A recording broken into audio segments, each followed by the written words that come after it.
दोस्तों, आज की ये कहानी इस चैनल की सबसे मोटिवेशनल स्टोरी होने वाली है। ये मूवी आपको इस बात का सही मतलब समझाएगी कि जब आप चारों तरफ से घिर जाएं, आपके पास विपरीत परिस्थितियों से निकलने की कोई गुंजाइश ना बचे, आपको कोई रास्ता ना मिले, ऐसे में उस मोमेंट पर आपको कैसे फैसले लेने चाहिए, कैसे आगे बढ़ना चाहिए और ऐसा क्या करना चाहिए जिससे आने वाला भविष्य आपके कदमों में हो। जी हाँ दोस्तों, आज की ये मूवी डैन मिलमैन नाम के आदमी की सच्ची कहानी पर आधारित है और ये मैं यकीन से कह सकता हूँ कि जब आप इस मूवी को देखकर उठेंगे तो आपको अपने अंदर के कई सवालों के जवाब मिल चुके होंगे। तो चलिए बिना देरी किए शुरू करते हैं आज की ये जबरदस्त एक्सप्लेनेशन, जिसका नाम है पीसफुल वॉरियर। डैन मिलमैन को एक रात बुरा सपना आता है जिसमें वो ट्रेम्पोलियन के काफी मुश्किल स्टंट्स को परफॉर्म कर रहा था। इसी बीच जब वो परफॉर्मेंस एंड करके नीचे लैंड करता है तो ठीक उसी वक्त उसका एक पैर टूटकर कांच के टुकड़ों की तरह बिखर जाता है। उसकी ये हालत देखकर सभी शॉक हो जाते हैं, लेकिन तभी एक अनजान रहस्यमयी आदमी वहां आकर उसके पैर के टुकड़ों को इकट्ठा करने लगता है। उस आदमी की शक्ल तो दिखाई नहीं जाती, लेकिन उसने दो अलग कलर के लेदर शूज पहने हुए थे। एक था लाइट ब्राउन और दूसरा था डार्क ब्राउन। इसी बीच अचानक डैन की आंखें खुलती हैं और वो देखता है कि ये तो उसका एक बुरा सपना था, लेकिन सपने में इतनी अजीब चीजों की वजह से डैन थोड़ी देर के लिए सहम जरूर जाता है। इसलिए वो खुद को शांत करने के लिए उसी वक्त यानी रात के 3 बजे ही वॉक करने के लिए निकल पड़ता है। वॉक करते करते वो एक ग्रोसरी स्टोर पहुंचता है और वहां से कुछ सामान लेता है। उसी वक्त पास में मौजूद एक गैस स्टेशन की तरफ से एक बूढ़ा आदमी उस स्टोर के अंदर आता है। डैन ये देखकर हैरान हो जाता है कि उस आदमी ने ठीक वैसे ही अलग अलग शूज पहन रखे हैं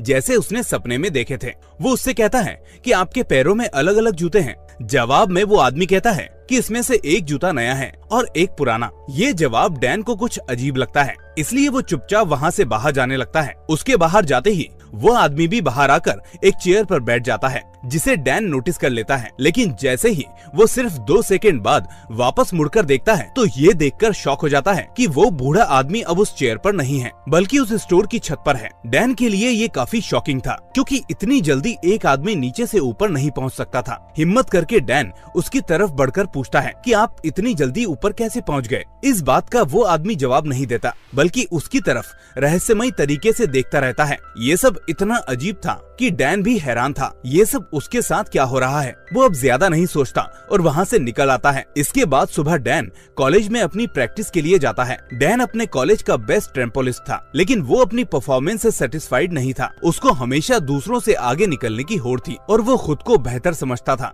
जिसकी वजह से उसके अंदर घमंड भी था। यही वजह से वो कुछ दिनों से खुद को साबित करने के लिए डबल फ्लिप्स की जगह ट्रिपल फ्लिप्स की प्रैक्टिस कर रहा था, जो कि एक बेहद ही मुश्किल और खतरनाक स्टंट था। वो काफी देर प्रैक्टिस करके आखिरकार ट्रिपल फ्लिप करने की कोशिश करता है, लेकिन उसको कंप्लीट नहीं कर पाता और नीचे गिर जाता है। ये देखकर कोच उसके पास आता है और कहता है कि तुम ऑलरेडी अच्छे एथलीट हो, लेकिन ट्रिपल फ्लिप करने की कोशिश करना बेवकूफी है। आज तक कोई भी ये नहीं कर पाया, क्योंकि इसके लिए बहुत प्रैक्टिस, साहस और असाधारण ताकत चाहिए। अगर तुम नहीं मानोगे और ऐसा ही करोगे तो एक दिन तुम्हें सीरियस इंजरी हो सकती है, जिससे तुम्हारा करियर खतरे में आ सकता है। ये सुनकर अब डैन काफी निराश हो जाता है कि कोई तो टेक्निक होगी जिससे वो इस फ्लिप को पूरा कर सके। तभी उसे उस बूढ़े आदमी का ख्याल आता है। वो सोचता है कि जिस तरह वो आदमी ऊपर छत पर पहुंच गया था, उसको देखकर लगता है कि वो कभी कोई एथलीट रहा होगा, इसलिए मुझे उससे मदद लेनी चाहिए। इसके बाद वो फिर से उस बूढ़े आदमी के पास पहुँच जाता है और उससे पूछता है कि आप उस सीधी दीवार पर सिर्फ 2 सेकंड्स के अंदर कैसे चढ़ गए थे,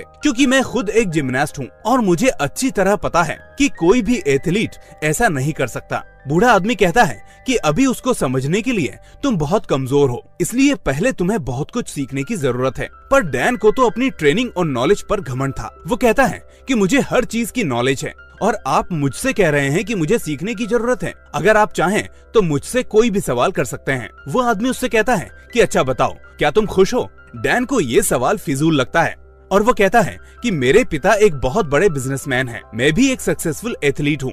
कॉलेज में मुझे अच्छे मार्क्स मिलते हैं, लड़कियाँ मुझे पसंद करती हैं। इससे ज्यादा और क्या खुशी चाहिए? ये सुनकर वो बूढ़ा आदमी उससे कहता है, अच्छा अगर तुम्हारे पास सब कुछ है तो फिर रात को तुम चैन से सो क्यों नहीं पाते? क्योंकि तुम कल भी रात को 3 बजे मेरे पास आए थे और आज भी 3 बजे ही मेरे पास आए हो। ये सुनकर डैन को महान फिलोसोफर सोक्रेटिस की याद आती है। वो उसको सोक्रेटिस कहकर बुलाने लगता है और कहता है कि आप ये फिलॉसफी मेरे सामने मत झाड़िए। बूढ़ा आदमी पूछता है, अच्छा ये बताओ, अगर तुम ओलंपिक टीम का हिस्सा ना होते तो तुम क्या करते? ये सवाल डैन को अंदर से हिलाकर रख देता है, क्योंकि उसने ओलंपिक के अलावा और कुछ सोचा ही नहीं था। पर उस आदमी ने ये सवाल पूछा क्यों? ये चीज डैन को अंदर से परेशान करने लगती है और वो बिना कुछ कहे वहाँ से निकल जाता है और उस आदमी को भूलने की कोशिश करता है। अगले दिन से वो अपना डेली रूटीन फॉलो करता है, दोस्तों के साथ पार्टी, लड़कियों के साथ वक्त बिताना, शराब पीना। पर इसी बीच अचानक एक पल के लिए वो बूढ़ा आदमी यानी सोक्रेटिस उसके सामने आ जाता है और अगले ही पल गायब हो जाता है। अब उसे लगता है कि ये एक इशारा है कि वो अपना ध्यान इन चीजों पर ना लगाकर अपने गोल पर लगाए। इसलिए वो अगले दिन फिर से सोक्रेटिस से मिलने पहुंच जाता है। वहाँ वो उससे थोड़ी देर बात करता है और इतने में जॉय नाम की लड़की वहाँ दोनों के लिए खाना लेकर आती है। अब डैन को खाना जल्दी जल्दी खाने की आदत होती है, इसलिए उसको देखकर सोक्रेटिस कहता है, तुम्हें खाना एंजॉय करते हुए खाना चाहिए। आखिर तुम्हें किस बात की जल्दी है? तुम्हारे अंदर कई बेकार आदतें हैं जिनको बदलना बेहद जरूरी है। इसलिए अगर तुम्हें मेरे साथ ट्रेनिंग करनी है तो तुम्हें क्लब, शराब, लड़कियां, ड्रग्स और मीट से दूर रहना होगा। डैन को अपने ऊपर घमंड था। वो कहता है कि आपको लगता है कि मैं ये सब करते हुए ट्रेनिंग नहीं कर पाऊंगा। घमंड में चूर डैन ये एक्सेप्ट करके टेबल के ऊपर ठीक उसी पोजीशन पे खड़ा हो जाता है, लेकिन वो उस पर 5 मिनट तो दूर 3 मिनट भी ठीक से खड़ा नहीं हो पाता और नीचे गिर जाता है। गिरते ही जैसे उसका घमंड गुस्से में बदल जाता है और खुद को बेइज्जत महसूस करते हुए वो वहाँ से जाने लगता है। तभी सोक्रेटिस कहता है कि सेल्फ एक्सपीरियंस हमें बहुत सी नई चीजें सिखाता है। हमारे अंदर हर सवाल का जवाब है, इसलिए बाहर किसी भी जवाब को मत ढूंढो। जवाब तुम्हारे अंदर है, तुम्हारे सेल्फ एक्सपीरियंस में। और तब तुम्हें पता चलेगा कि रात को तुम इसलिए नहीं सो पाते क्योंकि तुम अंदर से खाली हो और तुम्हारा सबसे बड़ा डर तुम्हारा खालीपन है। इसके बाद वो कहता है कि एक एथलीट एक योद्धा की तरह होता है, जिसका शरीर जितना मजबूत होता है उतना ही मजबूत उसका दिमाग भी होना चाहिए। इसलिए मुझे लगता है कि तुम्हारी ट्रेनिंग शुरू करने का टाइम आ चुका है, तुम कल से आ सकते हो। अब अगले दिन जब डैन कॉलेज प्रैक्टिस के लिए पहुंचता है तो वो देखता है कि उसके दोस्त काइल के हाथ में प्रैक्टिस के दौरान फ्रैक्चर आ गया है और अब काइल ओलंपिक में क्वालिफाई नहीं कर पाएगा। टीम का कोच ये देखकर परेशान हो जाता है क्योंकि पमेल हॉर्स का सबसे अच्छा एथलीट काइल ही था। खैर, अब रात को डैन ट्रेनिंग के लिए सोक्रेटिस के पास जाता है। सोक्रेटिस उस वक्त एक कार को ठीक कर रहा था, इसलिए वो डैन से एक रिंच मांगता है। डैन अपना आलसीपन दिखाते हुए वो रिंच उसकी तरफ फेंकता है, लेकिन सोक्रेटिस बिना देखे उस रिंच को हवा में ही पकड़ लेता है। ये देखकर डैन एक बार फिर उस बूढ़े आदमी का मुरीद हो जाता है। दोबारा ये देखने के लिए वो वापस दूसरी रिंच उसकी तरफ और तेजी से फेंकता है और इस बार भी सोक्रेटिस उस रिंच को हवा में पकड़ लेता है। डैन का दिमाग इस वक्त काफी सवालों से उलझा होता है कि आखिर कोई आदमी इतना सचेत कैसे हो सकता है। तभी सोक्रेटिस उससे कहता है कि तुम्हारा दिमाग हर वक्त फालतू विचारों में उलझा रहता है। अपने दिमाग पर काबू पाना सबसे मुश्किल ट्रेनिंग का पार्ट है, क्योंकि फालतू विचार हमें हमारे गोल से भटका देते हैं। इसके बाद सोक्रेटिस डैन को एक थप्पड़ लगाकर उकसाते हुए वापस पंच करने को कहता है। पहले तो डैन शांत रहता है, लेकिन वापस उकसाने पर वो सोक्रेटिस को पंच करने की कोशिश करता है, पर सोक्रेटिस उल्टा उसे ही जमीन पर पटक देता है। इसके बाद वो उसको उठाता है और समझाता है कि यहाँ तुमने 2 गलतियाँ की। एक तो तुम आवेश में आ गए, जिसकी वजह से तुम्हारा ध्यान पंच करने में नहीं बल्कि मुझे हराने में लग गया था। इसलिए अपने दिमाग से इस कचरे को निकालो। बदले की भावना या दूसरों से अच्छा बनने की होड़ हमें नुकसान ही पहुंचाती है। इसके बाद सोक्रेटिस कहता है कि कल सुबह मुझे कैंपस के ब्रिज पर मिलना। डैन ठीक ऐसा ही करता है और दूसरे दिन ब्रिज पर पहुंच जाता है। ब्रिज पर पहुंचते ही वो सोक्रेटिस से कहता है, ठीक है, अब बताइए मुझे क्या करना है। तभी सोक्रेटिस उसे पानी में धक्का देकर गिरा देता है। गुस्से में बाहर आकर डैन उस पर चिल्लाने लगता है कि आखिर उसे धक्का क्यों दिया। तभी सोक्रेटिस उससे कहता है कि शायद तुम रात वाली बात भूल गए। अभी ब्रिज पर आने तक तुम्हारे दिमाग में ट्रेनिंग थी, लेकिन मेरे धक्का देते ही तुम्हारा दिमाग फिर से कचरे से भर गया और तुम्हें गुस्सा आ गया। गुस्से में डैन कहता है कि मेरे दिमाग में कोई कचरा नहीं भरा है। तभी सोक्रेटिस उसको पकड़ता है और उसके दिमाग में झांक कर देख लेता है कि वो इस वक्त क्या क्या सोच रहा है। इसके बाद वो डैन से कहता है कि अगर तुम अपना दिमाग इन फिजूल चीजों में लगाओगे और जब तुम अपना ध्यान सिर्फ प्रेजेंट मोमेंट पर रखना सीख जाओगे तो तुम्हें पता चलेगा कि आखिर तुम क्या क्या कर सकते हो और कितने अच्छे से कर सकते हो। ये बात डैन को कुछ हद तक समझ में भी आ जाती है। इसके बाद वो अपनी प्रैक्टिस के लिए पहुंच जाता है। वहाँ कोच काइल के चोटिल होने की वजह से पमेल हॉर्स के लिए सभी एथलीट का टेस्ट लेने लगता है। इस बार डैन सोक्रेटिस की बात को याद रखते हुए अपना फोकस सिर्फ एक ही चीज पर रखता है और अपने दिमाग पर काबू पाते हुए सारे स्टंट्स को परफॉर्म करता है, जो कि काइल से भी बेहतर थी। डैन का ये स्किल देखकर सभी लोग हैरान रह जाते हैं क्योंकि वो असल में ट्रेम्पोलियन का चैंपियन था, लेकिन आज वो इस स्टंट को प्रोफेशनल एथलीट से भी बेहतर कर रहा था। वापस आने पर वो ये बात सोक्रेटिस को बताता है कि आपका तरीका काम कर गया। मैंने आज वो कर दिखाया जिसके बारे में मुझे खुद को भी नहीं पता था। मेरे सभी दोस्त मुझको देखकर जल रहे थे, जिनको मैं महसूस कर पा रहा था, लेकिन सोक्रेटिस को उसकी बातों में कोई दिलचस्पी नहीं थी। डैन ये देखकर शांत हो जाता है और पूछता है कि क्या आपको ये बात अच्छी नहीं लगी। सोक्रेटिस कहता है कि तुम अभी भी पास्ट में जी रहे हो, तुम्हें आज भी अपनी परफॉर्मेंस पर घमंड महसूस हो रहा है। इसका मतलब मैंने तुम्हें अब तक जो सिखाया वो तुम भूल गए, इसलिए मैं तुम्हें आज कुछ नहीं सिखाऊंगा, तुम जा सकते हो। ये सुनकर डैन वहाँ से जाने लगता है, लेकिन वो असल में वहाँ से नहीं जाता और छुपकर सुबह होने का वेट करता है। सुबह होते ही वो सोक्रेटिस का पीछा करता है। वो देखना चाहता है कि आखिर सोक्रेटिस कहाँ जाता है। सोक्रेटिस डैन के प्रैक्टिस रूम में चला जाता है, जिसे देखकर डैन को हैरानी होती है। डैन जब अंदर आकर देखता है तो उसे पता चलता है कि सोक्रेटिस तो ऊपर पोल पर बैठा हुआ है। अब डैन भी जैसे तैसे वहाँ चढ़कर बैठ जाता है और डैन जैसे ही ऊपर जाकर बैठता है तो उसे महसूस होता है कि वो सभी खिलाड़ियों के दिमाग को पढ़ने लगा है। वो सुन पाता है कि सभी खिलाड़ी आपस में क्या बात कर रहे हैं, लेकिन हैरानी तब होती है जब डैन खुद के एक प्रतिरूप को उस प्रैक्टिस रूम में आते हुए देखता है। ये देखकर डैन काफी डर जाता है और ऊपर से नीचे गिर जाता है। गिरते ही अचानक वो बेहोश हो जाता है और देखता है कि ये तो उसका एक भ्रम था। ना तो सुबह हुई थी और ना उसने सोक्रेटिस का पीछा किया था। असल में सोक्रेटिस ही था जो उसके दिमाग से खेल रहा था। अब सोक्रेटिस उससे कहता है कि तुम इतने में परेशान हो गए, अभी तो बहुत कुछ सीखना बाकी है। लेकिन डैन काफी डर चुका था, इसलिए वो वहाँ से भाग जाता है। अगले दिन से उसकी प्रैक्टिस में गलतियाँ होने लगती हैं। उसका कोच उससे कहता है कि तुम्हारा ध्यान कहीं और है डैन, या फिर तुम्हें आराम की जरूरत है, 1-2 दिन रेस्ट ले लो। डैन का कॉन्फिडेंस धीरे धीरे कम होने लगता है। इसी बीच उसे कॉलेज में जॉय मिलती है। वो उससे कहता है कि मैं सोच रहा था कि सोक्रेटिस की ट्रेनिंग से मुझे फायदा होगा, लेकिन मैं उल्टा कमजोर होता जा रहा हूँ। मेरी परफॉर्मेंस दिन पर दिन खराब होती जा रही है। जॉय कहती है कि इस बारे में तुम्हें उनसे बात करनी चाहिए। जब वो ये बात सोक्रेटिस से कहता है तो वो उससे ऐसे काम करवाता है जो उसने आज तक नहीं किए। सोशल सर्विस, साफ सफाई, टॉयलेट क्लीनिंग, वॉशिंग, सब कुछ। इस बीच वो ड्रिंक्स, ड्रग्स, क्लब, लड़कियां सब छोड़ देता है, लेकिन फिर भी वो दिन पर दिन कमजोर ही होता जाता है। फिर वो एक दिन तंग आकर सोक्रेटिस से गुस्से में कहता है कि टॉयलेट साफ करके मैं कौन सा योद्धा बन सकता हूँ। तभी सोक्रेटिस कहता है कि मैं तुम्हें हर तरीके से मेडिटेशन सिखाने की कोशिश कर रहा था ताकि तुम्हारा घमंड और बुरी आदतें तुम्हारा पीछा छोड़ दें। गुस्से में अब डैन उससे कहता है कि आपने मुझसे पहले दिन पूछा था कि क्या मैं खुश हूँ। आज मैं आपसे पूछता हूँ कि क्या आप इस बेकार गैस स्टेशन में खुश हो। दरअसल डैन को लगता है कि सोक्रेटिस असल में जिंदगी से हारा हुआ आदमी है जो अपनी जवानी में कुछ नहीं कर पाया और अब दूसरों को फिलॉसफी सिखाकर ज्ञान बांट रहा है, और इसी चक्कर में शायद वो भी फंस गया है। लेकिन तभी सोक्रेटिस उससे कहता है कि तुम गलत सोच रहे हो, अपने इमोशंस पर काबू रखो। लेकिन डैन कहता है कि आपको मुझे अब कुछ सिखाने की जरूरत नहीं है, मैं खुद सीख लूंगा। आप खुद को सिखाइए और मुझे मेरे हाल पर छोड़ दीजिए। ऐसा कहकर वो वहाँ से चला जाता है। अफसोस वो सोक्रेटिस की सीख को समझ नहीं पा रहा था कि दूसरों के लिए की गई निस्वार्थ सेवा आपके अंदर साहस को जगाती है। खैर, अब वो वापस अपना पुराना रूटीन शुरू कर देता है। शराब, लड़कियां, क्लब, दोस्त और अंत में खालीपन। उसी खालीपन को दूर करने के लिए जब एक दिन डैन तेज बाइक चलाने लगता है तो उसका जोरदार एक्सीडेंट हो जाता है। यहाँ हम देखते हैं कि उसके पास कांच के टुकड़े ठीक वैसे ही टूटकर गिरते हैं जैसे उसने सपने में अपने पाँव को देखा था। होश में आने पर पता चलता है कि वो 3 दिन से अस्पताल में था और डॉक्टर उससे कहते हैं कि उसकी दाहिनी टांग की हड्डी टूटी नहीं है बल्कि पूरी तरह से चकनाचूर हुई है और उसके पैर में कुल 13 फ्रैक्चर्स हैं और इसी वजह से ऑपरेशन के दौरान उसके पैर में मेटल रॉड भी डाली गई है। डॉक्टर कहते हैं कि अगर तुमने ठीक से सभी बातों का ख्याल रखा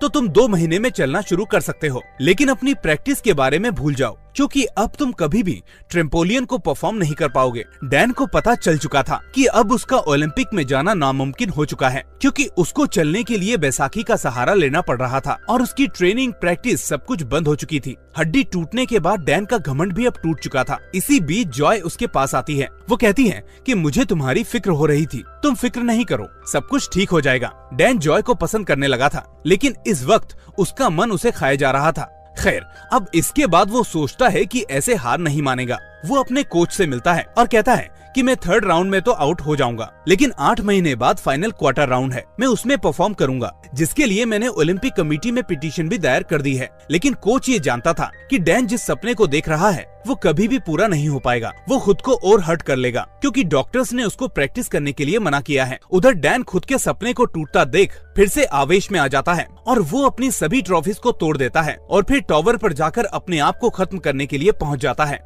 लेकिन तभी कुछ अजीब होता है, वहाँ उसे खुद की एक रिफ्लेक्शन दिखाई देती है, अपना वो हिस्सा दिखाई देता है जो हमेशा घृणा और घमंड से भरा होता था। उसका रिफ्लेक्शन उसके अंदर के डर और मजबूती को दर्शाता है, उसे दिखाता है कि वो अब कुछ भी नहीं कर पाएगा, इसलिए उसका मर जाना ही बेहतर होगा।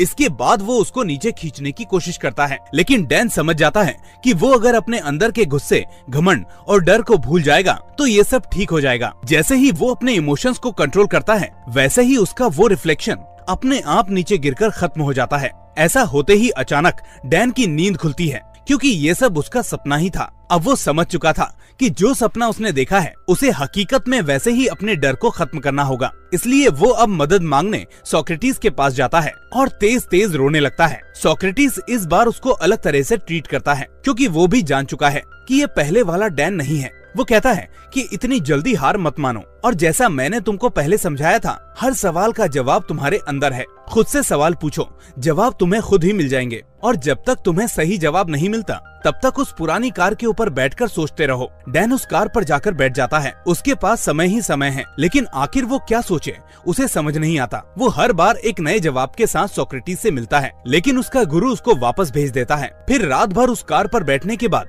सुबह डैन को एक कपल दिखता है, जिसे देखकर उसे एक जवाब मिल जाता है। वो अंदर जाता है और कहता है कि मुझे पता चल गया है कि इस दुनिया में सबसे ज्यादा इम्पोर्टेंट है हमारे पल, हमारा प्रेजेंट जिसमें हम जी रहे हैं। हमें उसकी फिक्र करनी चाहिए, ना कि अपने पास्ट और फ्यूचर की। ये सुनकर सोक्रेटिस को उसके जवाब से सेटिस्फेक्शन मिल जाता है और वो मुस्कुराते हुए कहता है कि आखिरकार तुम वो बन ही गए जो तुम्हें होना चाहिए। इसके बाद वो दोनों रोज काफी समय साथ बिताते हैं और डैन को काफी कुछ सीखने और समझने को मिलता है। इस दौरान वो एक दिन अपने प्रैक्टिस रूम में जाकर पुराने दोस्तों से भी मिलता है और अपने बर्ताव के लिए माफी भी मांगता है। उसके दोस्त उसको देखकर काफी हैरान हो जाते हैं कि क्या ये वही डैन है। खैर, अब अगले दिन डैन सोक्रेटिस से कहता है कि अब मैं लोगों की निस्वार्थ सेवा करने के लिए तैयार हूँ, मुझे बताइए मुझे क्या करना है। इस बार सोक्रेटिस उससे कहता है कि सेवा करना तुम सीख चुके हो, जिंदगी का असली मतलब भी तुम सीख चुके हो। अब तुम्हें वो करना है जिसके लिए तुम्हें ये जिंदगी मिली है। चलो अब उठो और अपनी प्रैक्टिस शुरू करो। डैन कहता है कि ये आप क्या कह रहे हैं, मेरे पैर में रॉड डाली गई है, मैं प्रैक्टिस तो दूर जंप भी नहीं कर सकता। सोक्रेटिस कहता है कि एक योद्धा अपनी जीत और परफेक्शन के लिए आगे नहीं बढ़ता, वो आगे बढ़ता है क्योंकि ये उसका कर्म है। प्रकृति ने उसे यही काम दिया है और उसे वो हमेशा करेगा, चाहे उसमें उसकी जान ही क्यों ना चली जाए। फिर सोक्रेटिस उसको रिंग्स के पास ले जाता है। वहाँ डैन को पता चलता है कि ये रिंग्स उसके गुरु ने तब बनाए थे जब वो हॉस्पिटल में बेहोश पड़ा था। अब उस दिन से डैन पैर में रॉड होने के बाद भी अपनी प्रैक्टिस शुरू करता है और पूरी मेहनत करता है। उसे जीत नहीं चाहिए और ना ही उसको किसी कंपटीशन की चाह। वो ऐसा कर रहा है क्योंकि उसे लगता है कि वो इसी के लिए बना है। इसके बाद वो अपनी प्रैक्टिस को और निखारने के लिए कॉलेज में जाता है। सभी लोग उसे देखकर हैरान हो जाते हैं, खासकर उसका कोच। इसी बीच उसका कोच उसके पास आता है और उसे एक बुरी खबर देता है कि ओलंपिक कमेटी ने तुम्हारी याचिका को खारिज कर दिया है। कमेटी ने डॉक्टर्स और कोच से बात की थी, जिसमें कोच ने बताया था कि डैन एक ईगोइस्टिक लड़का है। वो अपनी प्रैक्टिस के दौरान अपनी जान की फिक्र नहीं करता और अब तो उसके पैर में चोट भी है। कहीं ऐसा ना हो कि वो अपनी जान से हाथ धो बैठे, इसलिए उसने कमेटी के सामने डैन को चुनने से मना कर दिया। डैन अपने कोच की आंखों में देखता है, जैसे वो पूछ रहा हो कि आपने ऐसा क्यों किया। डैन को उम्मीद थी कि प्रैक्टिस के बाद वो अपने आप को सही कर पाएगा। उसे किसी से लड़ाई नहीं लड़नी थी, लेकिन उसकी लड़ाई खुद उसके साथ थी, जिसे उसके कोच ने छीन लिया था। डैन सोक्रेटिस के पास आकर सब कुछ बताता है। सोक्रेटिस कहता है कि कोई बात नहीं, तुम प्रैक्टिस जारी रखो, कोई भी चीज तुमको तुम्हारे गोल से दूर नहीं कर सकती, सिर्फ तुम ही हो जो खुद को उससे दूर कर सकते हो। डैन कहता है लेकिन अब याचिका खारिज हो चुकी है, ओलंपिक का गोल्ड लेने के लिए अब मैं नहीं खेल सकता। सोक्रेटिस कहता है कि गोल्ड मेडल असल में एक लालच है, फेम का, बेहतरी का, खुद को सबके सामने ऊंचा दिखाने का। जब तुम इस बारे में नहीं सोचोगे तो गोल्ड अपने आप तुम्हारे पास आ जाएगा और सबसे बड़ी बात, जब तक तुम अपने अंदर से खुश नहीं हो तब तक कोई भी बाहरी चीज तुम्हें खुशी नहीं दे सकती। और वो गोल्ड सिर्फ एक बाहरी चीज है, इसलिए अपने जज्बातों पर काबू रखो और प्रैक्टिस करते रहो। पर डैन को कुछ समझ नहीं आता। उसके सामने फिर वही दिक्कत आ जाती है जब उसके पास अपने सवालों का जवाब नहीं है। इसलिए इस बार वो खुद उस कार पर जाकर बैठ जाता है और सोचने लगता है। डैन को ये करता देख सोक्रेटिस समझ जाता है कि वक्त आ गया है कि डैन अपना अंतिम सबक भी सीख जाए। वो उसके पास जाता है और उससे सुबह पहाड़ी पर चलने के लिए कहता है, क्योंकि वहाँ कोई खास चीज है। अब अगली सुबह दोनों काफी घंटों चढ़ाई करने के बाद उस पहाड़ी पर पहुँचते हैं। ऊपर पहुँचकर डैन पूछता है कि यहाँ तो कुछ भी नहीं है, क्या आपने मुझे ये नज़ारे और धूप देखने के लिए यहाँ लाए हैं? तभी सोक्रेटिस नीचे पड़ा एक पत्थर उठाकर कहता है कि नहीं, मैं तुम्हें ये दिखाना चाहता था, इसलिए मैं तुम्हें यहाँ लाया। उस पत्थर को हाथों में लेकर डैन काफी निराश हो जाता है। वो उससे कहता है कि इतनी मेहनत करके हम सिर्फ यहाँ इस पत्थर के टुकड़े के लिए आए हैं। सोक्रेटिस एकदम चुप रहता है और तभी डैन का दिमाग काम करता है। वो समझ जाता है कि सोक्रेटिस उसको क्या समझाने की कोशिश कर रहा है। वो उसकी तरफ देखते हुए कहता है कि मैं समझ चुका हूँ कि जिस तरह हम इतनी मेहनत करके यहाँ आए और अब ये पत्थर पाकर हमारा काम खत्म हो गया, ठीक वैसे ही प्रैक्टिस करके अगर गोल्ड मिल भी गया तो उसका नशा 1 या 2 दिन ही रहेगा। उसके बाद फिर कुछ और ढूंढना होगा। और यही है असली खुशी, असली जिंदगी। यानी हमें हमेशा चलते रहना है, अपना कर्म करते रहना है। जो होना है वो होकर रहेगा, लेकिन हमें कभी नहीं रुकना चाहिए। इम्पोर्टेंट मंजिल नहीं बल्कि उसका सफर है। सोक्रेटिस कहता है, हाँ मेरे बेटे, ठीक वैसे ही जैसे चोटी पर पहुंचने से पहले तुम जिज्ञासु थे और तुम सब कुछ कर रहे थे, लेकिन पत्थर हाथ में आते ही तुम्हारा गोल पूरा हो गया। इसी तरह वो गोल्ड मेडल भी अपने आप आ जाएगा। तुम अपना सफर शुरू तो करो। इसके बाद डैन पीछे मुड़कर नहीं देखता। वो अपने आप प्रैक्टिस रूम में जाकर प्रैक्टिस करते रहता है, जबकि उसे पता है कि अब वो ओलंपिक में नहीं खेलेगा। वो इतनी मेहनत करता है कि एक दिन उसका कोच उसकी मेहनत को देखकर कमेटी को उसका नाम वेरीफाई करने के लिए भेज देता है। आखिरकार मंजिल अपने आप डैन के पास आने लगती है और जब वो अपनी फाइनल परफॉर्मेंस के लिए जाने लगता है तो सोक्रेटिस को साथ लेने के लिए उस गैस स्टेशन पर आता है, लेकिन आज वहाँ उसे कोई नहीं मिलता। सोक्रेटिस को यहाँ से ट्रांसफर कर दिया गया है, यानी जिस काम को करने वो आया था वो पूरा हो चुका था। अब डैन अपने गुरु के बारे में सोचते हुए, उसके लेसन्स को दिमाग में रखते हुए अपनी परफॉर्मेंस पूरी करता है, जिसे देखकर पूरी दुनिया हैरान हो जाती है। कोच, कंटेस्टेंट, कमेंटेटर्स के मुंह उसके फ्लिप को देखकर खुले के खुले रह जाते हैं और इसके बाद वो अपने नाम गोल्ड मेडल भी कर लेता है। बाद में वो जॉय से शादी कर लेता है और एक किताब लिखता है जिसके ऊपर ये मूवी बनाई गई है। तो दोस्तों, उम्मीद है आपको ये मूवी पसंद आई होगी और काफी सारे सवालों के जवाब आपको मिल गए होंगे। इसलिए इस वीडियो को लाइक करके सोशल मीडिया पर शेयर करना ना भूलें। नए हैं तो चैनल को सब्सक्राइब करके नोटिफिकेशन बेल को भी दबा दें। मैं मिलूंगा आपसे अगली ऐसी ही शानदार मूवी के साथ। Till then, take care and thanks for watching.